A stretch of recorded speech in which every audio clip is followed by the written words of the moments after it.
Technology brought democracy of knowledge. Now we only need internet access and we can get knowledge in different forms. Previously, we had to go to school, to the university to learn different things, to get some books that are not easy to access. Now we just open Google or any other platform and the knowledge is there within the click of a mouse, which is super easy, super convenient for us. So many people are afraid that books will become obsolete in a way, because in the past, the knowledge would sit in books. Now it's everywhere in digital format. That is why I was really happy to see that Woxsen University initiated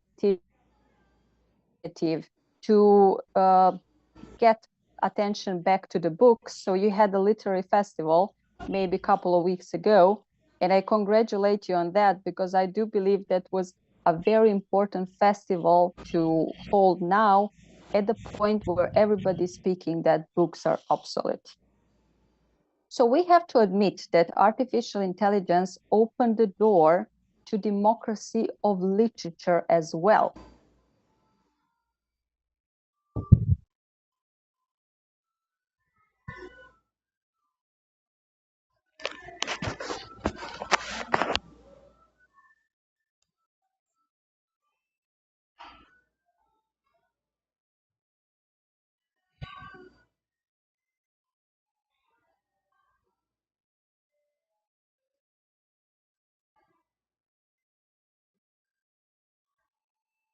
Hello, Dr. Pankaj, did we lose ma'am?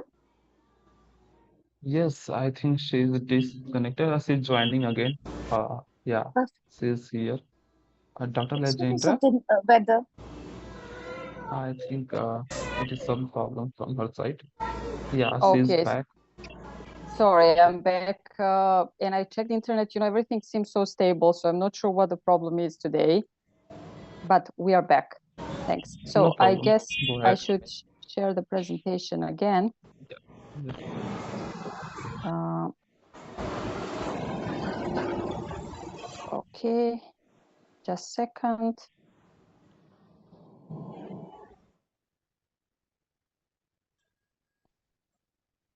So what we were speaking about is that we have a huge democracy of literature in a way that now everybody can be a writer. You just need some assistance from the digital tool and you can create in a way that was not usual, that was not possible before. So with the democracy of literature, that's another challenge to literary studies. How will we evaluate how worthy some piece of literature is if it is assisted with artificial intelligence models? There will be a need for a very homogenized literary landscape, which will further negatively impact diversity of our world. And we know that Indian authors especially were fighting for other voices to be heard, marginalized groups, but also animals and the natural world, trees and plants. And Professor Pramod Nayar did a lot in this field. But now, when we open the door to other voices, we cannot turn blind eye to artificial intelligence that came, and that a very effective tool, a very effective agent that has its own creativity. And humans are becoming less and less creative and less inventive because they started to rely on these AI models. We will soon be facing the psychological, social, cultural, and ethical consequences of scientific technological future developments, as it is estimated. And the digital world, is full of contradictions.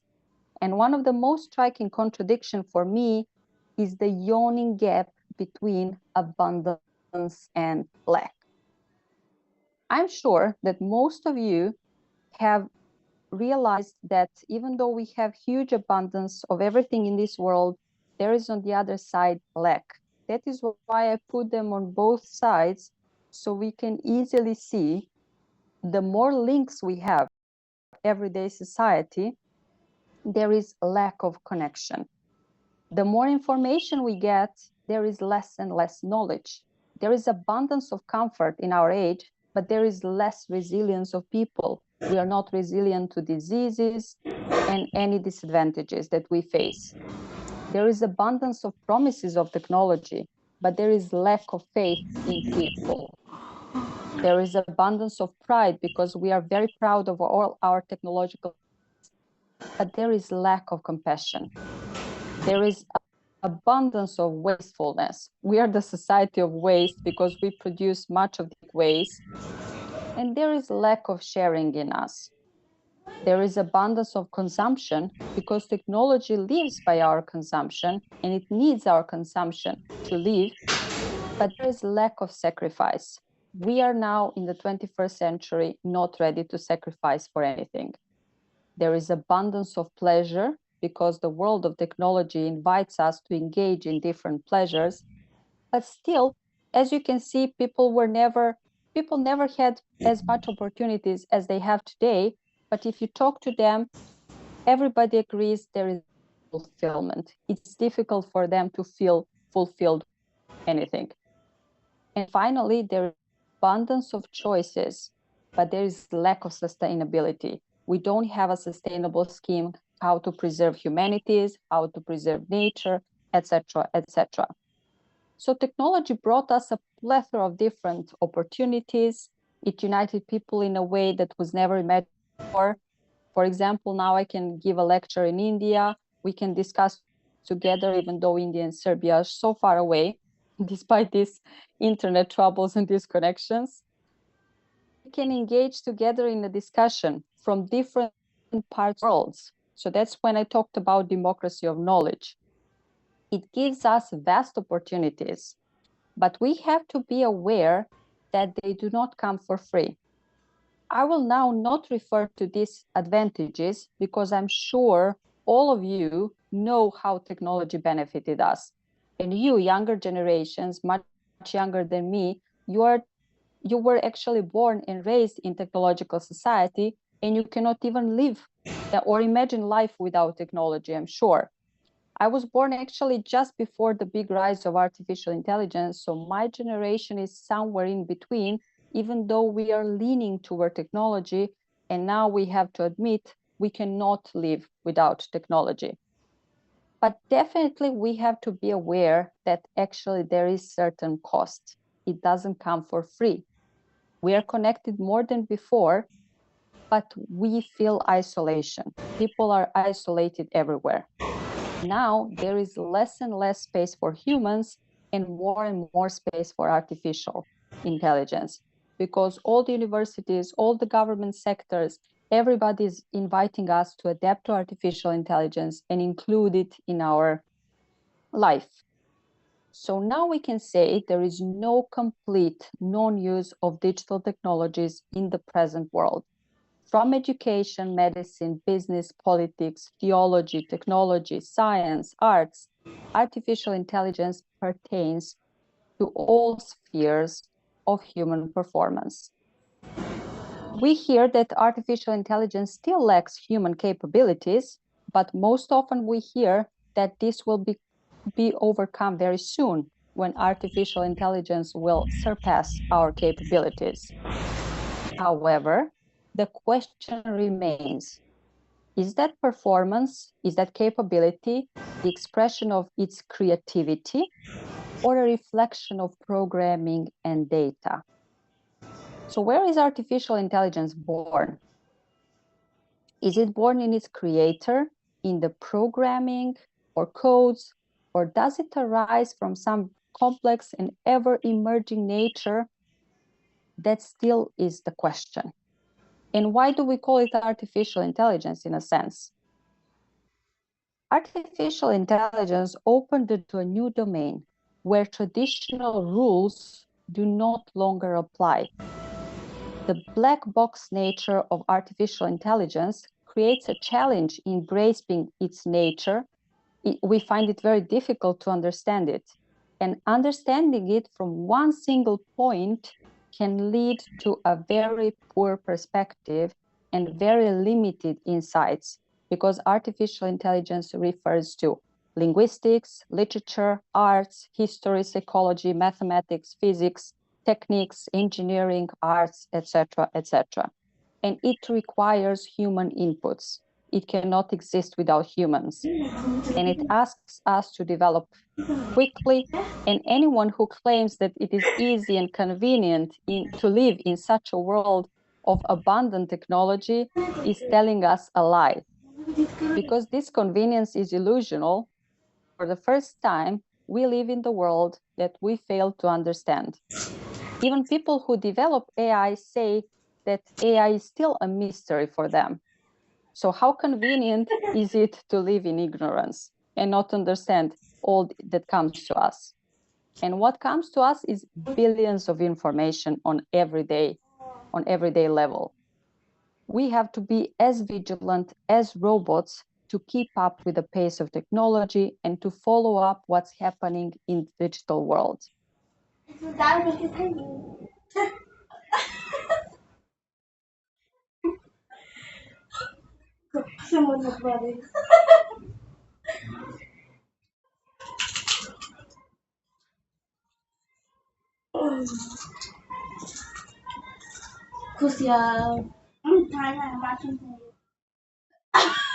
I think she lost the connection again.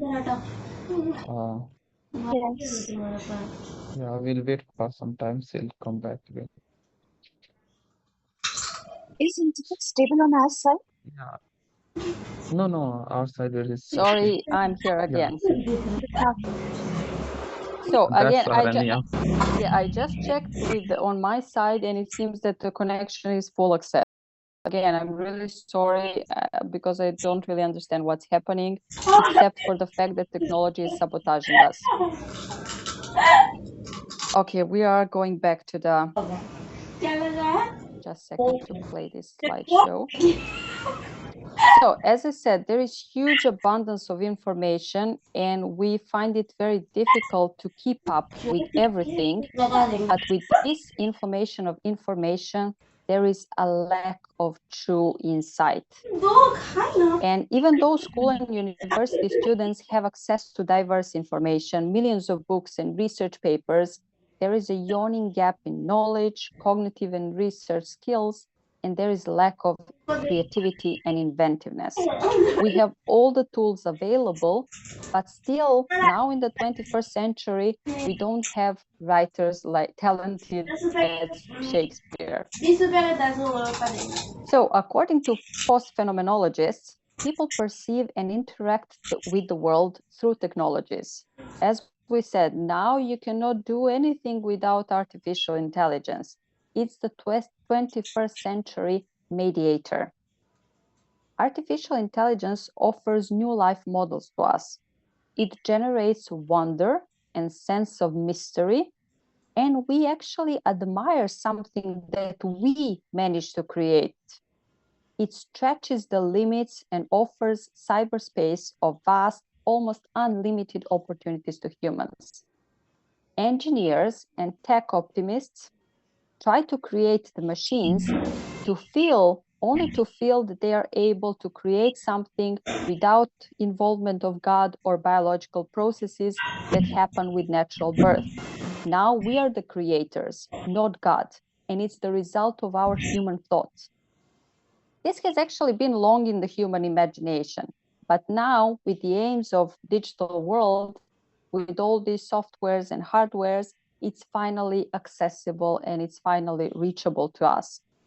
But literature was actually the first one to witness this and to imagine this.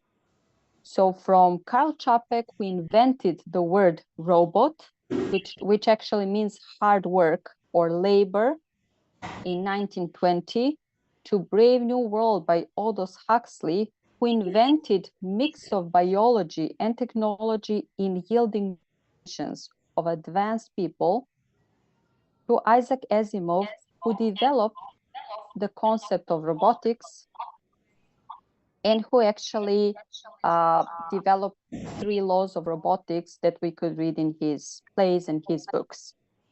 So we have witnessed all these innovations at this time. And across the globe, this SF literature became very popular because people realize that it's not far-fetched. It's something that can easily happen.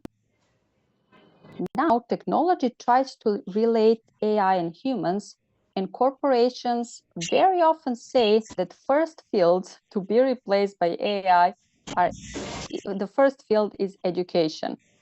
Recently, we read in the news that they have now estimated that first two fields that will be replaced are actually in the next decades are education. So it's not a secret anymore that artificial intelligence strives to suppress human creativity. The first promise of the advancing technology has been to liberate humans. This liberation was focused on manual, hard, repetitive work, and as it was planned, humans will have much of the free time to engage in different existential questions or leisure.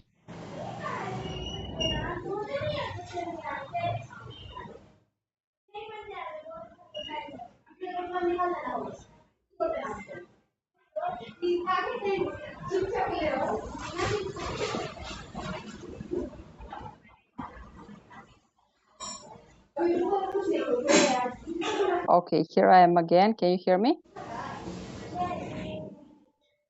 Okay, I'm sorry. Again, it seems the internet is really sabotaging us. Okay, you can see my screen, I guess, right?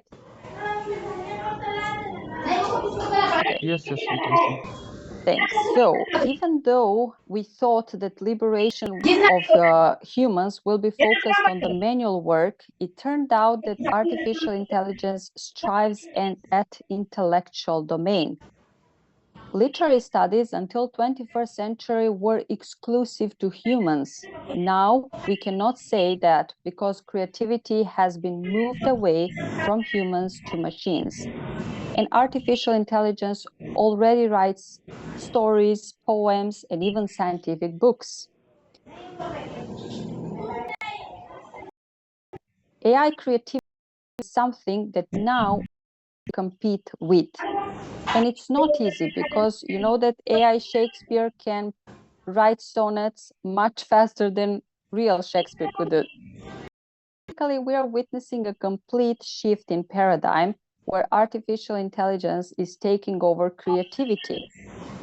And in 2019, Springer published the first machine-generated book that was written entirely by machine. So actually that means that the research is becoming very expensive, very time-consuming, and if we have AI written books, that will be cost-effective and it will be written in a very short time with limited errors. But artificial intelligence does not pertain only to scientific and research field. It pertains to arts as well. We know that Sophia, the first robot citizen, sold self-portrait for almost $700,000. And that's quite the price. I haven't heard that any human artist sold any self-portrait for that money in the 21st century. So we see that actually artificial intelligence is more interesting to people than humans are. And jobs that traditionally required critical thinking, analysis, inventiveness, creativity, even emotional intelligence and empathy may soon actually join the digital hands of modern technologies. When we talk about digital competencies, it seems that our analog ones are losing the battles because human writers cannot compete with artificial intelligence writers. Additionally, if we start to rely on AI tools for our creativity and inventiveness or for our research work, our brain will very soon go to sleep mode. So after some time, it will be really difficult to shake it up.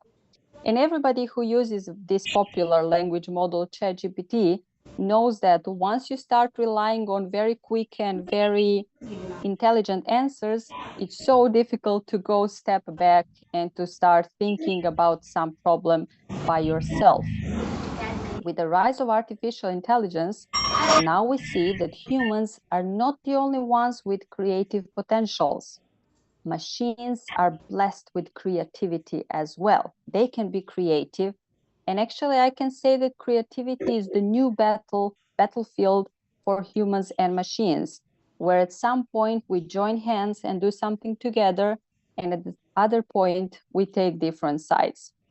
Many students nowadays, I think we all know that, seek the help of Gemini or ChatGPT for their school, university projects, and it's really difficult to track their usage. Initially, they are very thrilled by the ease of this algorithm use, and they don't think about the cost. And the cost actually is our dependence on these AI models, because as we said before, nothing comes for free. We have to pay the price.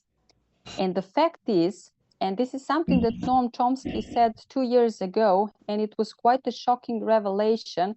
He called AI a plagiarism software, saying that ChatGPT, for example, uses the efforts of millions of different humans, summarizes it in its own way, plagiarizes it, and finally, in a few seconds, presents it as its own answer, without any intellectual rights, or so to say. So now there is an important ethical question before us. Is it ethical to use ChatGPT for our university projects?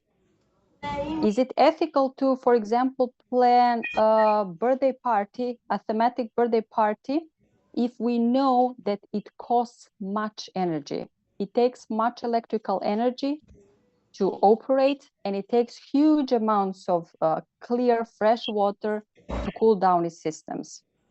So actually, it doesn't come for free. It costs too much. Additionally, if we start to rely on it, at some point, if we lose our privileged access to it, like it happened now that we had internet disruptions, will we be able to think for ourselves again? Will we be able to, for example, do a university project from the beginning to the end if we start relying on these AI models? Or will we be blocked in our creativity and our inventiveness?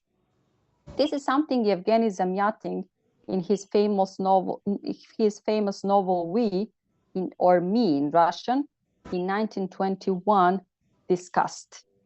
And this is the book that actually inspired George Orwell's 1984.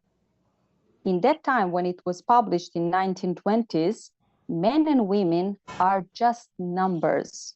They are not creative beings anymore. They were just reduced to the numbers in glass buildings, which allows every move to be tracked down. Actually, that's the world we live in. Every digital move we make leaves digital traces, and it can be easily tracked down. So definitely, when we talk about literature, we see that literature, and science fiction especially, is the most visible and influential form of futurist thinking in contemporary popular culture. Because what we now see in the world, we already read in literary books, in literature. Today, we live in such a glass world that Zamyatin described in his novel We, because we leave digital traces that are tracked. As Shoshana Zuboff from MIT said, we are not actually searching Google. Google is searching us. And we are not using these AI tools.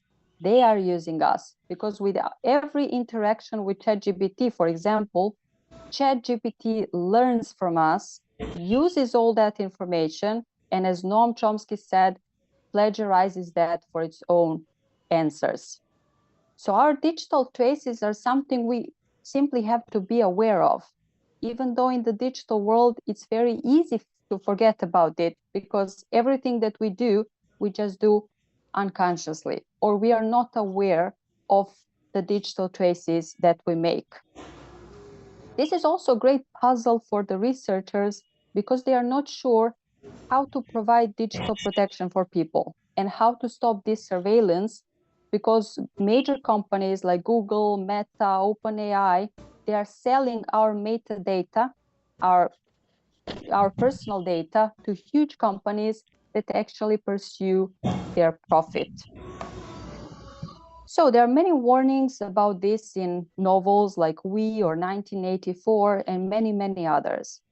such literature proved to be powerful enough to imagine worlds, imagine how it would be living in a techno world.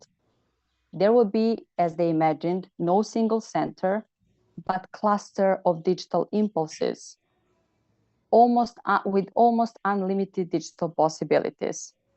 Such a world would not be with harmony, but it will be with changed power dynamics, where we would try to compete with each other. And such complex dynamics would actually make the human world vulnerable. Literary representation of vulnerable have always shown artificial intelligence as dominant.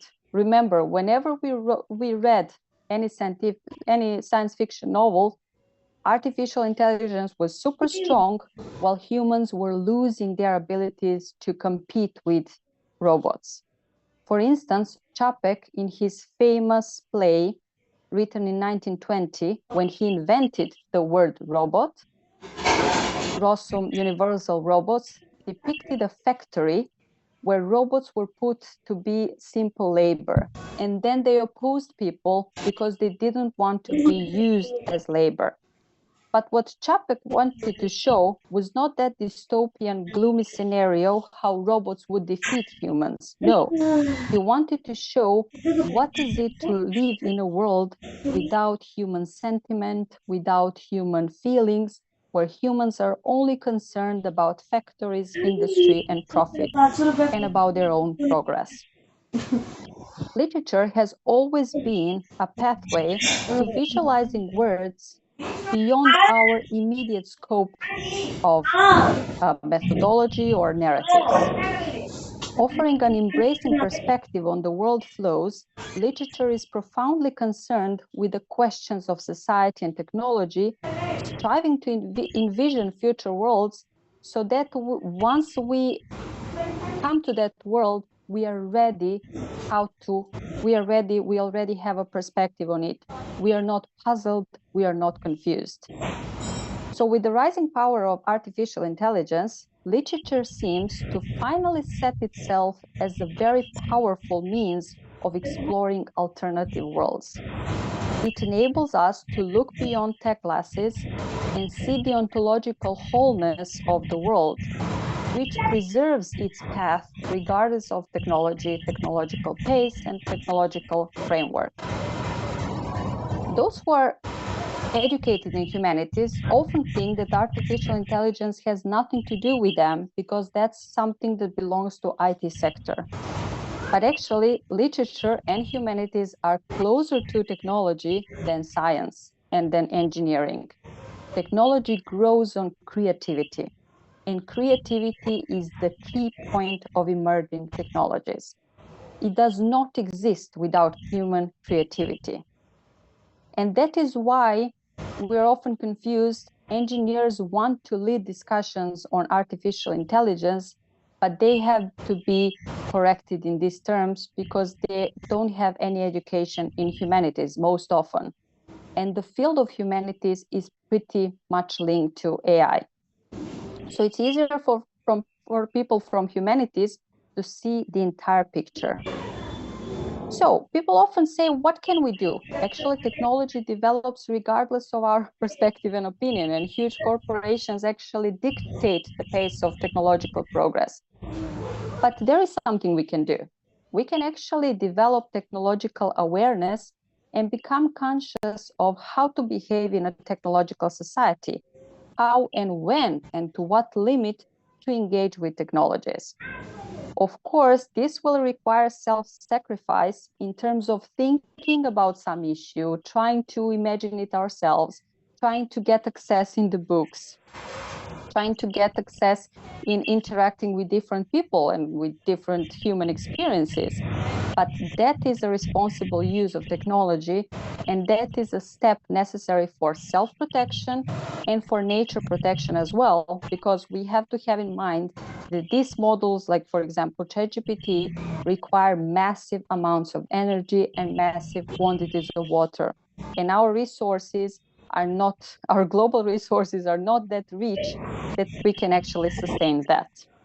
A responsible human understands that we have to pay a price for technology. It's convenient, but it doesn't come for free, like everything else that's convenient in the world.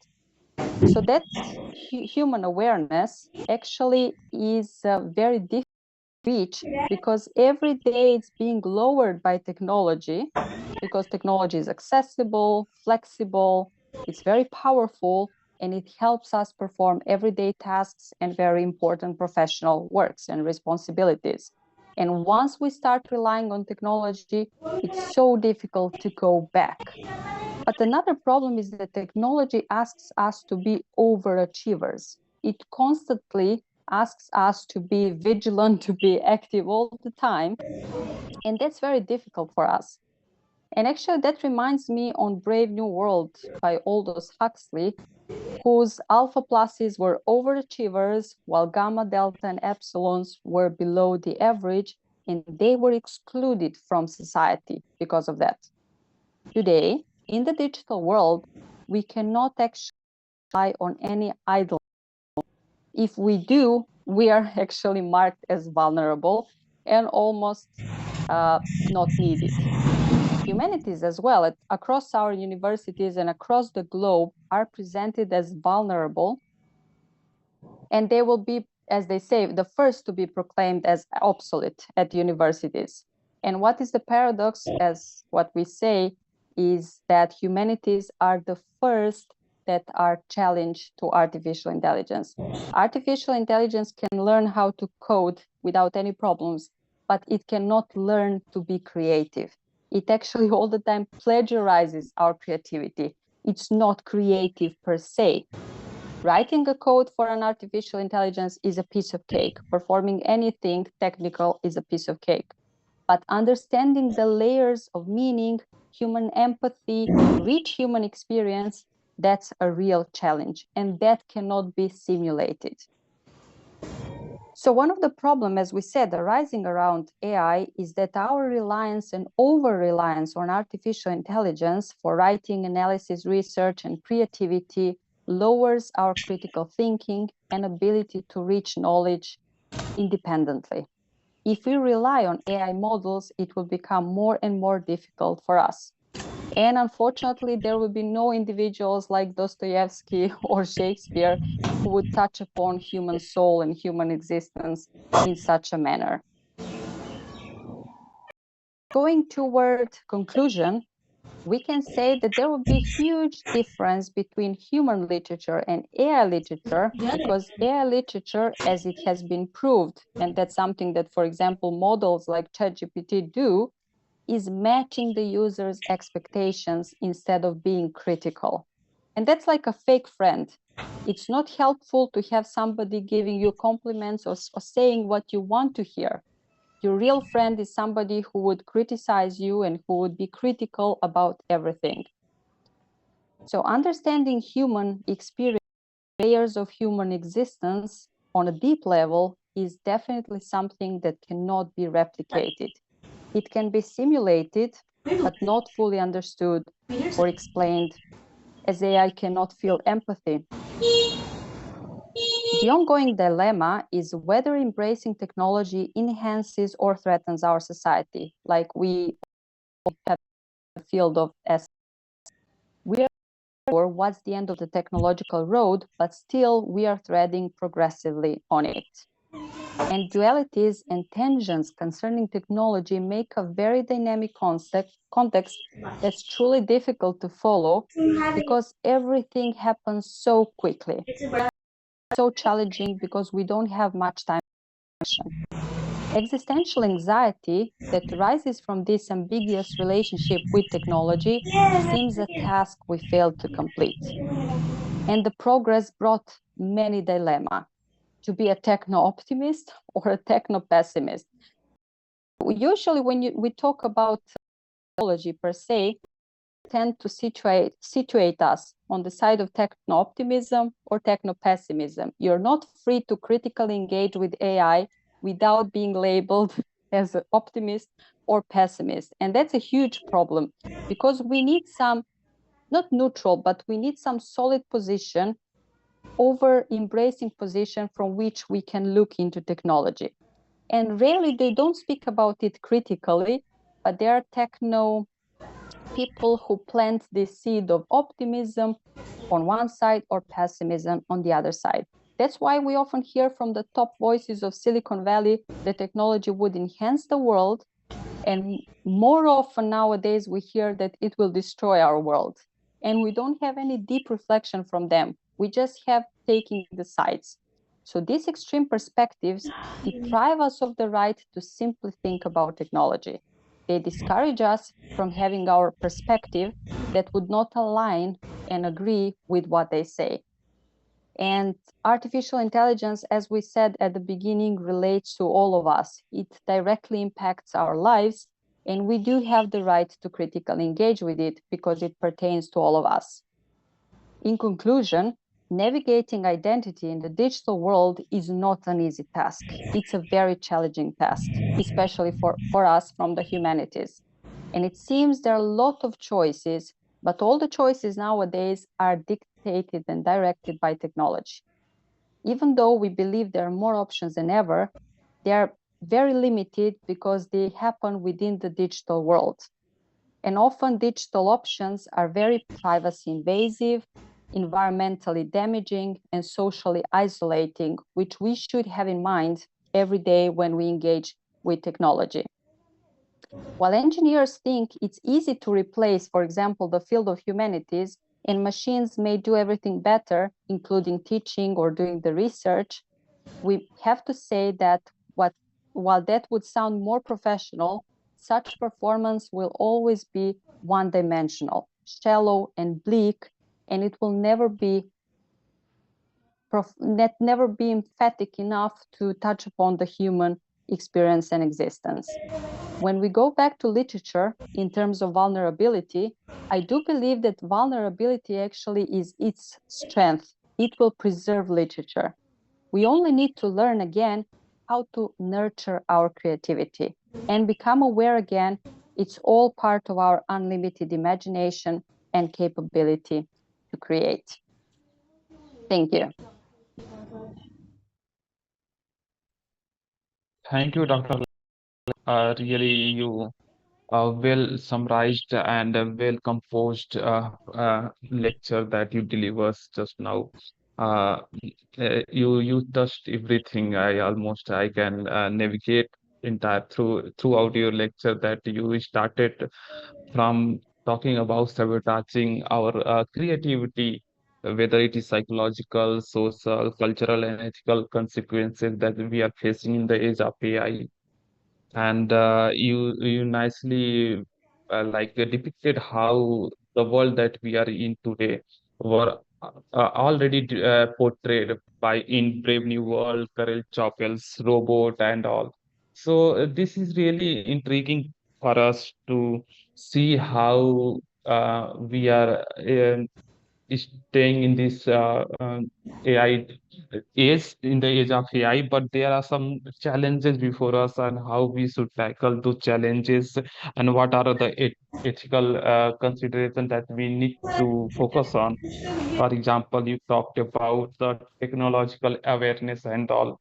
So these are the things, and also you talked about whether AI can really create, AI really create something, or it just simulate the things, based copying the things from the already available data and all. So these are the questions still going on, as Chomsky also put it, that it is plagiarism software, nothing else. So, but I think also so is the case with human minds as well. Human minds also is not like a blank slate. It is not like it also assimilate data from different sources and then it creates. So that is the thing to be discussed. But for now, I'll open this platform for discussion. And also, if audience, if you have any question, you can put on your, you can just raise your hand and I'll directly unmute yourself and ask the question. We have 10 minutes for question and answer.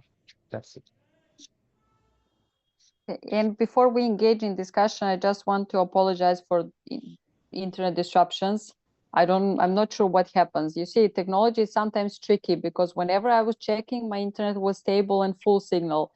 But the reality is that I got disconnected 3 times. That never happened to me before. It's So absolutely okay, Dr. Lanjenta. We also face, everyone face this. That is the challenge, another challenge. Yeah. So audience, please, if you have any question, go ahead, please.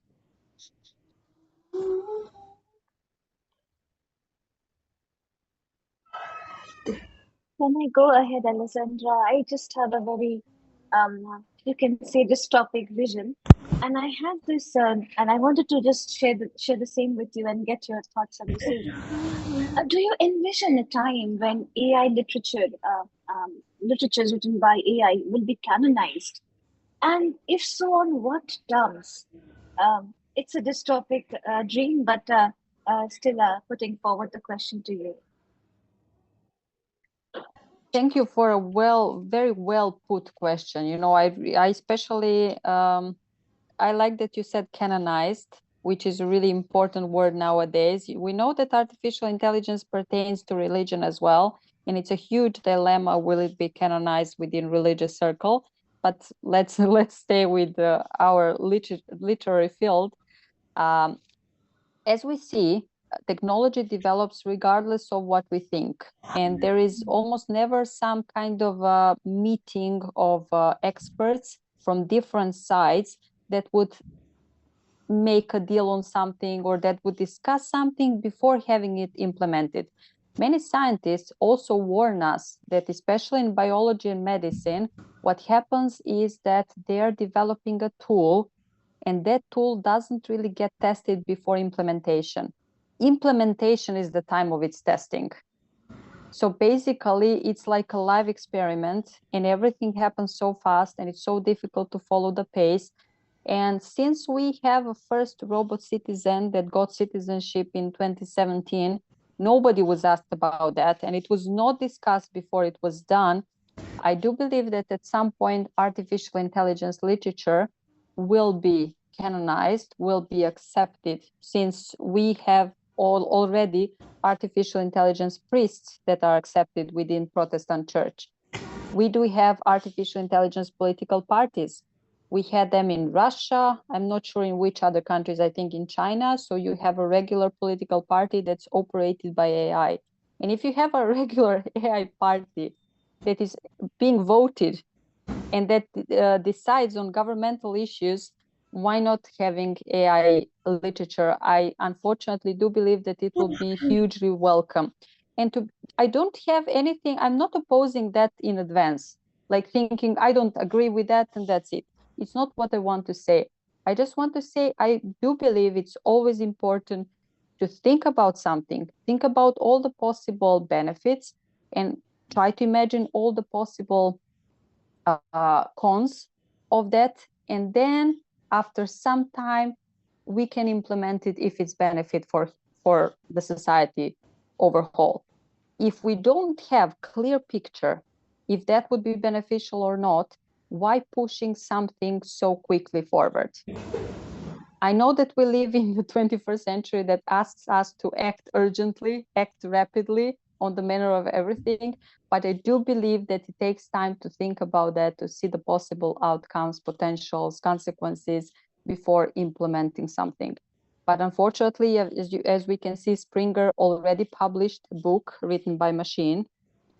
And we do see that this AI literature and AI science and AI field is actually coming to the universities and coming to private and professional lives without, much thinking about it. So thanks again for an excellent question. I do believe as we have AI in many different things. For example, a couple of years ago, we got the first CEO that is artificial intelligence. And after getting that CEO in Europe, that's Maika, Sophia's sister, actually. Sophia has a sister. So Robot Sophia has a sister, Maika, who is the first robotic CEO in the world.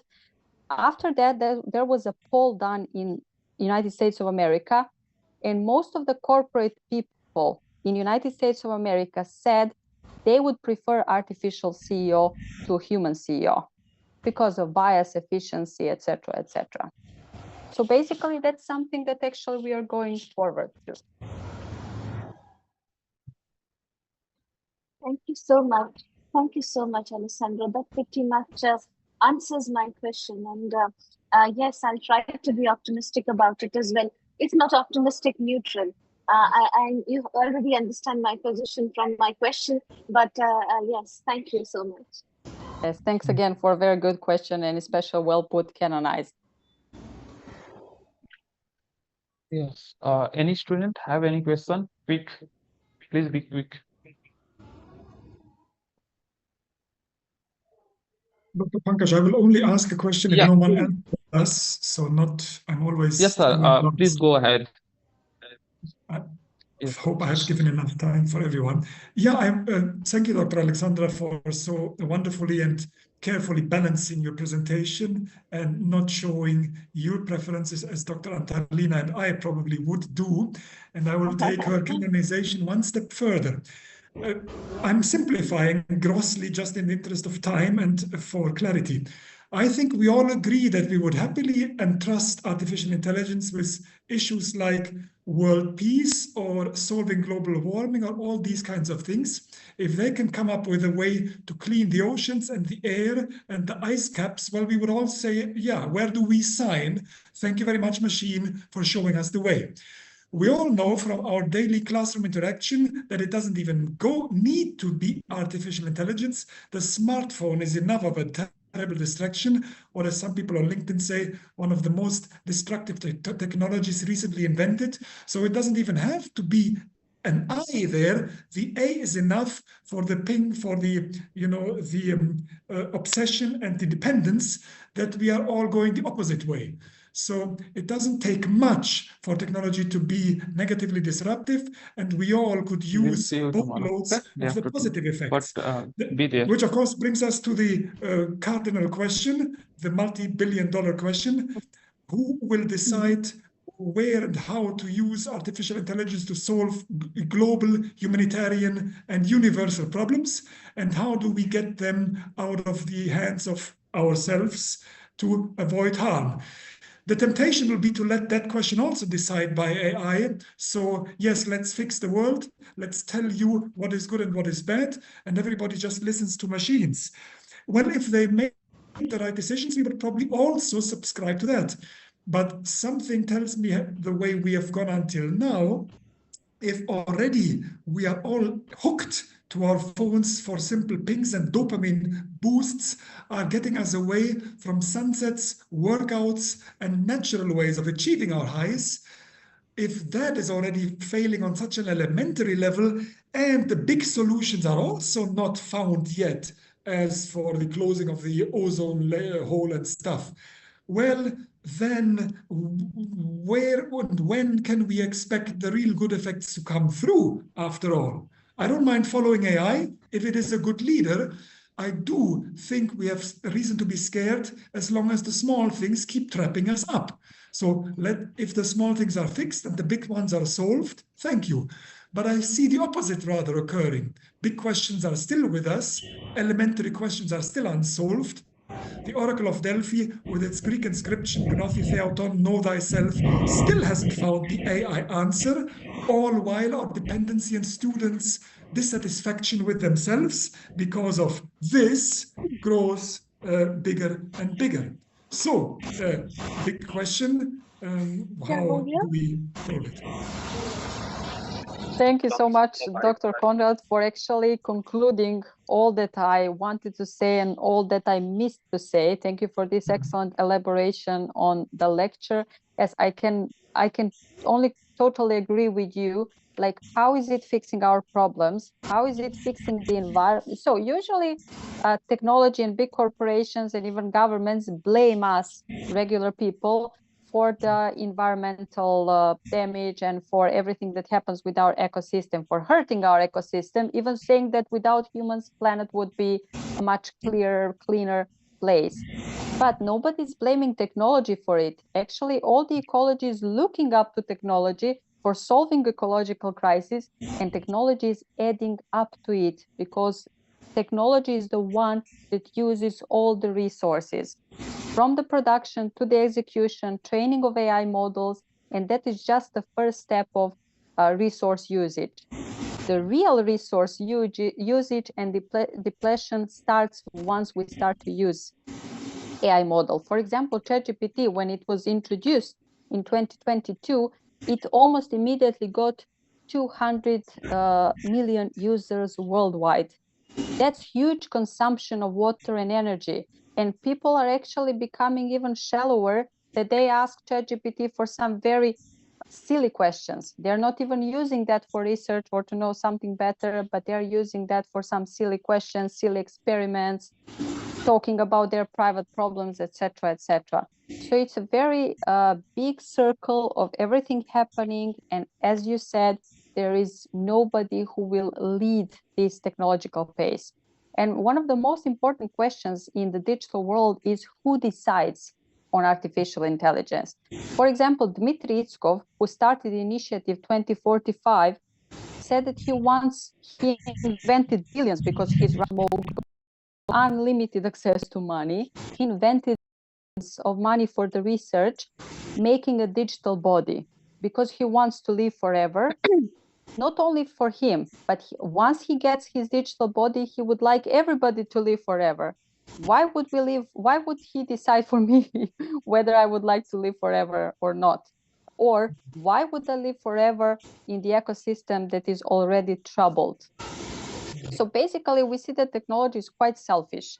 Everybody is excluded from it. It's not an inclusive. It actually says it's always inclusive. No, technology is absolutely exclusive. And there is no democracy because people are blamed for using the resources, and few autocrats that gain profits from our internet usage are never blamed because all their corporations, unfortunately, are above the governments. It's not the government who regulates artificial intelligence, it's corporations that regulate government. So thank you again so much.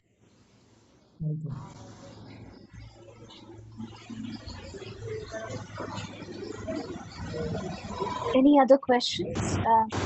Students, do you have any questions?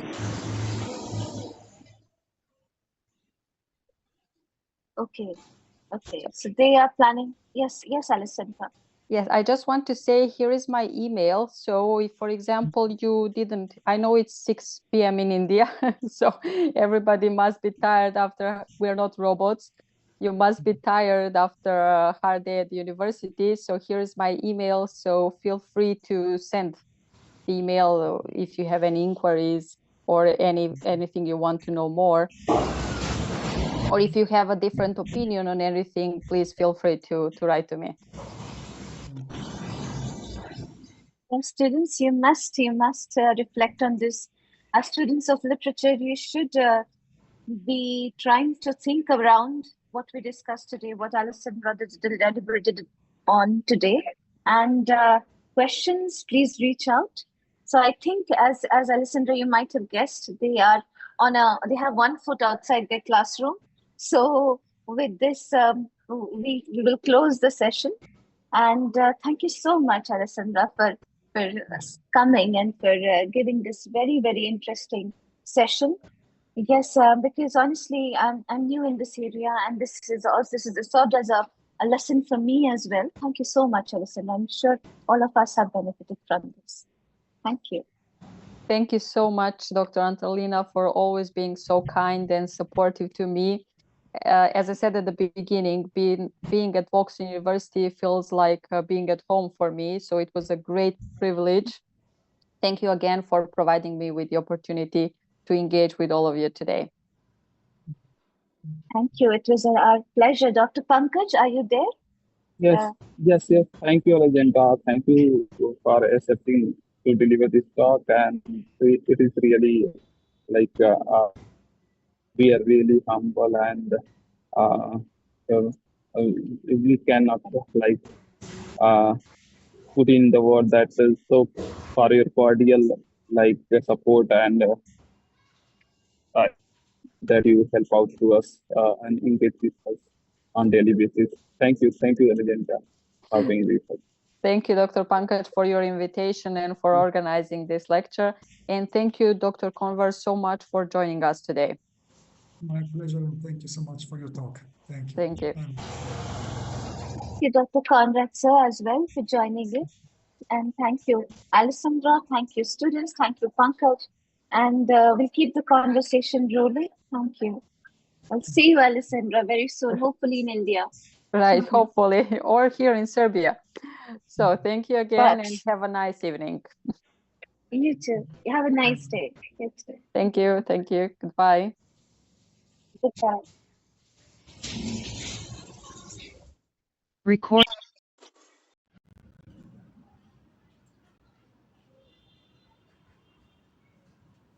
दीदी नेहा नहीं आ रही है। कहाँ है?